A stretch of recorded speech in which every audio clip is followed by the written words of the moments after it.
जब लोग आपके हारने का स्वप्न देख रहे हों तो जीतना बहुत ज़्यादा जरूरी होता है। हाय गाइस, मैं धर्म विमल आप सभी का एक बार फिर से स्वागत करता हूं।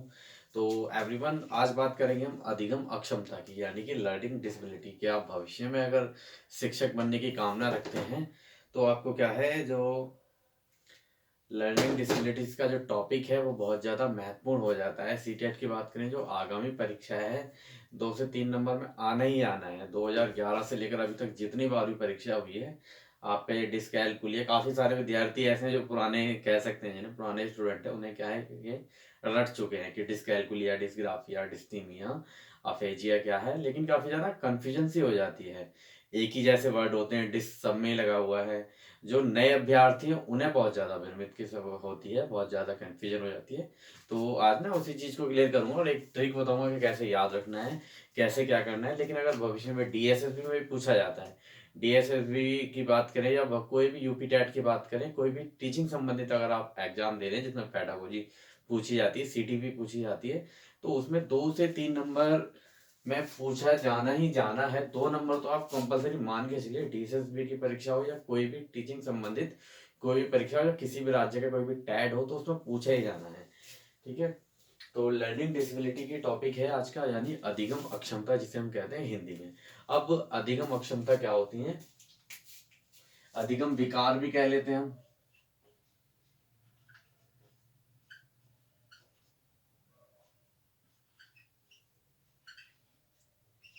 अधिगम विकार कह लें या कह लें क्या, या कह लें लर्निंग डिसेबिलिटी। सीटेट का आपका जो एग्जाम है वो आपका है जनवरी में 2024। आज है अपने यहाँ मात्र 20 दिन का समय बचा हुआ है, तो 20 दिन कह सकते हैं, 20वें दिन आपका क्या है, एग्जाम है। तो सीटेट की तैयारी जो अभ्यर्थी करें, लगातार क्या है, आप प्रैक्टिस चालू कर दें। कि प्रैक्टिस करेंगे, जितने आप पीवाईक्यू क्वेश्चन सॉल्व करेंगे उतना आपके लिए बेहतर होगा और एक बेहतर स्कोर कर पाएंगे। हालांकि क्राइटेरिया क्वालिफाई एग्जाम है ये, कोई नौकरी नहीं देता है ये, लेकिन अगर टीचर बनना चाहते हैं तो सीटेट तो पास करना ही करना है। डीएसएसबी में प्राइमरी की कुछ पोस्ट आने वाली है, तो उसके लिए जिन अभ्यर्थियों को सीटेट क्लियर नहीं है तो उनको सीटेट क्लियर करना चाहिए। और एक और बात बता दूं, कुछ अभ्यर्थी ऐसे हैं जो डीएलएड या बीएड कर रहे हैं, तो पहले दिन से, जिस दिन से उन्होंने एडमिशन ले लिया है उस दिन से ही उनका जो है सीटेट क्या है, वैलिड माना जाएगा। मान्य मान्य होगा। ऐसा क्या है, एनसीटी की क्या है, गाइडलाइन है। तो भ्रमित बिल्कुल ना रहें, और ये ना रहे कि आपने एग्जाम फॉर्म फिल तो कर दिया फॉर्मेलिटी के लिए, लेकिन आपका वैलिड माना जाएगा। ठीक है। तो हम अधिगम अक्षमता, लर्निंग डिसेबिलिटी, अधिगम विकार की बात करें तो लर्निंग डिसेबिलिटी क्या होती है? लर्निंग डिसेबिलिटी से हमारा अभिप्राय होता है, जैसे कि मान लीजिए कोई बच्चा जो है अधिगम यानी सीखने में क्या करता है, कठिनाई महसूस करता है, तो उसके लिए क्या है, मनोवैज्ञानिक भाषा में अधिगम अक्षमता, लर्निंग डिसेबिलिटी शब्द का क्या है, प्रयोग किया गया है। जैसे कि सीखने में, लिखने में, या कोई भी मनोवैज्ञानिक विकार है उसके अंदर, सीखने के लिए अधिगम यानी क्या है, सीखना। और सीखना वो भी क्या है, अधिगम का मतलब होता है सीखना। सीखना यानी सीख कर अपने अगर व्यवहार में आप स्थायी परिवर्तन लेकर आते हैं तब वो अधिगम कहलाता है, अदरवाइज वो अधिगम नहीं कहलाएगा। ठीक है गाइस। तो अधिगम अक्षमता ये होती है। तो अब अधिगम अक्षमताओं के ना कुछ प्रकार भी होते हैं, मनोवैज्ञानिक भाषा में जिन्हें हम कहें। तो ये प्रकार हैं, बहुत से अभ्यर्थी ऐसे जिन्होंने दिया हुआ तो उन्होंने क्या है, पूरी तरीके से परिचित होंगे इन शब्दों से। तो पहला हम पढ़ेंगे क्या, डिसलेसिया। पहला हम पढ़ेंगे क्या, डिसलेसिया। डिसलेसिया क्या है, एक प्रकार का पठन विकार है। क्या है, एक प्रकार का पठन विकार है, पढ़ने से संबंधित है, जिसमें क्या है, बच्चे को क्या हो जाता है, पढ़ने में क्या करता है, कठिनाई महसूस करता है। जैसे कि एक उदाहरण देना चाहूंगा। जैसे कि मैंने बच्चे को भेजा कहाँ पे, साबुन लेने भेजा, तो साबुन का जो रैपर होता है उस पर लिखा हुआ LUX, लैक्स साबुन मैंने लेने के लिए बच्चे को क्या है, भेजा शॉप पे, किराना शॉप पे लक्स लेने के लिए गया। तो जब उसने लक्ष्य को ना पढ़ा, उसका रैपर को, तो रैपर पे क्या लिखा हुआ है, बच्चा क्या पढ़ेगा, इसे लुक्स पढ़ेगा। क्या पढ़ेगा, लुक्स पढ़ेगा इसे, ना कि लक्स पढ़ेगा। तो इस प्रकार की क्या है, कठिनाई महसूस करता बच्चों को, इस तरह से जानकारी नहीं होती है कि ये लुक्स नहीं है, लक्स लिखा हुआ है। तो ये पढ़ने संबंधित विकार है। इसके क्या है, और भी उदाहरण हो सकते हैं। इसके बाद है लेखन संबंधी। लेखन संबंधी ये हो गया अपना पठन संबंधी, पढ़ने से संबंधी। कहीं भी आपको दिख जाए डिसलेक्सिया, तो वहां पे आपको पठन लगाना है। आपको इंग्लिश में भी आता है ये, हिंदी में भी आ जाता है। इसके बाद क्या है रीडिंग में एक तरीके से। इसके बाद क्या हम डिस्ग्राफिया। डिस्ग्राफिया यानी ग्राफ से संबंधित। ग्राफ से संबंधित क्या होगा, मान लीजिए ग्राफ बनाया जाएगा तो ग्राफ तो हाथ से ही बनाएंगे ना, तो ये लेखन संबंधी एक प्रकार का विकार है। इसमें बच्चे को क्या है लेखन संबंधी त्रुटि हो जाती है, बच्चा गलत लिखता है। जैसे कि मान लीजिए बच्चे से कहा कि आपको 14 लिखना है तो वो क्या कर देगा, 14 को 41 लिख देगा, बी को डी लिख देगा। बहुत से बच्चे ऐसे मैंने देखे हैं जो बी को क्या लिख देंगे, डी लिख देंगे, बी को डी लिख देंगे, सै को वास लिख देंगे, तो 14 को 41 लिख देंगे। तो ये लेखन संबंधी जो प्रकार होता है उसे क्या बोलते हैं, डिस्ग्राफिया। तो उसके लिए डिस्ग्राफिया शब्द का क्या किया गया है, इन्होंने इस्तेमाल किया गया है। तो ये याद रखना है आपको, ठीक है, डिस्ग्राफिया। तो ये ले लेंगे, स्क्रीनशॉट लेते चलेंगे साथ में।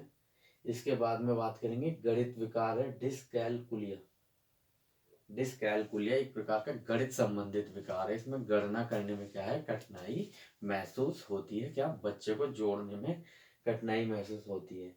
जैसे कि किसी से ऐसे लिख दिया तो बच्चा इसे 9 9 क्या लिखेगा, 9 9 कितना होता है 18, और ये भी 9 9 क्या कर देगा 18 कर देगा। तो उसे हासिल लगाना इतना भी नहीं आ रहा है। तो गणित संबंधी जो विकार है उसके लिए आपको लगाना है डिस्कैलकुलिया मैथ। क्वेश्चन ऐसे बनेगा इसमें कि मैथ संबंधी गणित सॉल्व करने में एक बच्चा क्या है कठिनाई महसूस करता है और वो जोड़ घटा गलत जोड़ देता है। तो गणित संबंधी अगर कोई विकार बच्चे को दिख रहा है तो उसके लिए आप क्या करेंगे, गणित का लगाएंगे डिस्कैलकुलिया। क्या लगाएंगे आप, डिस्कैलकुलिया लगाएंगे। तो उसके लिए आपको डिस्कैलकुलिया पे जाना है, कैलकुलिया यानी कैलकुलेटर। इसके बाद है देखिए अपना क्या है शारीरिक भ्रम वाला विकार है। कौन सा है, शारीरिक भ्रम वाला विकार है, इसे बोलते हैं डिस्मोर्फिया। डिस्मोर्फिया में क्या होता है बच्चों को भ्रम हो जाता है। बच्चों को भ्रम हो जाता है कि जो मेरी उंगली है वो छोटी है, मेरी उंगली जो है ये बड़ी है।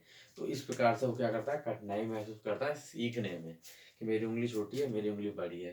तो ये एक प्रकार हो गया आपका, इसे बोलते हैं डिस्मोर्फिया, जो कि शारीरिक भ्रम हो जाता है इसमें बच्चे को।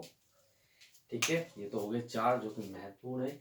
इसके बाद एक अफेजिया। अफेजिया क्या है, एक प्रकार का भाषा संबंधी विकार है। क्या है, भाषा संबंधी विकार है, जिसमें बच्चा क्या करता है अपने पेरेंट्स से बातचीत करने में क्या है घबराहट महसूस करता है और अपनी बात खुलकर क्या है अपने पेरेंट्स को, अपने टीचर को बता नहीं पाता है। तो उसके लिए क्या इस्तेमाल किया गया, अफेजिया, भाषा संबंधी। इसके बाद है डिस्प्रेक्सिया। सारे एक जैसे शब्द हैं, सब में एक डिस लगे हुए हैं। तो क्या है, डिस्प्रेक्सिया एक प्रकार का कौशल है, स्किल है। इसमें क्या होता है, मान लीजिए स्किल यानी कौशल से हम क्या करेंगे, जैसे बहुत सारे बच्चे ऐसे होते हैं जो अगर क्रिकेट खेलने भेजोगे ना तो कोई बच्चा तो बॉल को आराम से कैच कर लेगा, लेकिन कोई बच्चा उसे कैच नहीं कर पाता है। तो एक कौशल संबंधी विकार है। इसमें जो बच्चा जिसके अंदर इस प्रकार का विकार होगा वो सीखने में क्या करेगा, कठिनाई महसूस करेगा, क्रिकेट खेलने में महसूस करेगा। तो बहुत सारी ऐसी चीजें हैं जिनमें कठिनाई महसूस करेगा। कौशल संबंधी कोई भी कौशल है, काटना है किसी चीज को, किसी चीज को कुछ भी करना है, कोई भी कौशल किसी प्रकार का हो सकता है, तो क्या करेगा कठिनाई महसूस करेगा। तो इसे बोलेंगे हम क्या, डिस्प्रैक्सिया। ठीक, इसके बाद जो बचता है वो अंतिम बचता है डिस्थीमिया। डिस्थीमिया क्या हो सकता है, गंभीर तनाव की अवस्था होती है, तनाव, डिप्रेशन, एंजाइटी। इसके कारण क्या करेगा बच्चा, क्या करेगा कठिनाई महसूस करेगा सीखने में। हो सकता है कि उसे बचपन में क्या लगी हो, चोट लग गई, उसके मस्तिष्क में क्षति पहुंची हो जिसके कारण बच्चा कठिनाई महसूस कर रहा हो। तो उसके लिए क्या है, डिस्थीमिया शब्द इस्तेमाल किया गया है।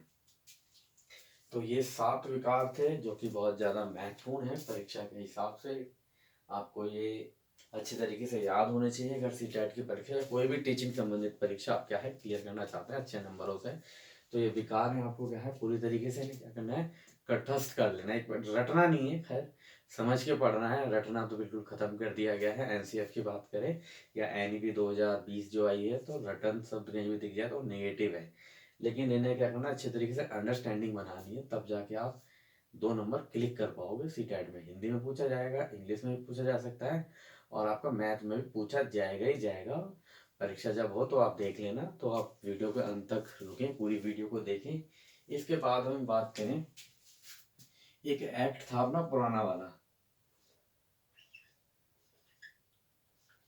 RPWD एक्ट था 1995 वाला। कौन सा था? 1995, जिसमें क्या है, लर्निंग फिजिकल विथ डिसेबिलिटी। इसकी क्या है फुल फॉर्म होगी, फुल फॉर्म भी पूछी गई है एग्जाम में, लर्निंग फिजिकल विथ डिसेबिलिटी। तो ये पूछी गई है एग्जाम में। इसमें इसमें क्या है, 1995 वाले में 7 प्रकार बताए गए थे किसके, विकलांगता के। ये जो विकलांगता है वो 7 प्रकार है, विकलांगता के केवल 7 प्रकार को ही विकलांग की श्रेणी में ही रखा जाएगा। तो इसके बाद अभी केंद्र सरकार ने क्या किया, इसमें चेंजेस कर दिया कुछ। केंद्र सरकार ने इसका नाम बदल दिया। मोदी सरकार आई है जब से क्या है, बदलाव तो बहुत ज्यादा तेजी से हो रहे हैं। तो 2021 में इसका नाम बदल दिया, जैसे कि आपका नीति आयोग रख दिया था 2015 में, जैसे कि योजना आयोग का नाम बदल दिया, वैसे इसका नाम भी इन्होंने क्या कर दिया, बदल दिया। PWD कर दिया 2016 में कर दिया। और उसमें किसने, इन्होंने बताए हैं 21 प्रकार विकलांगता के। तो 7 से क्या है, 3 गुना विकलांगता जो बढ़ा दी गई कि इन्हें भी हम क्या रखेंगे, विकलांगता की श्रेणी में रखेंगे।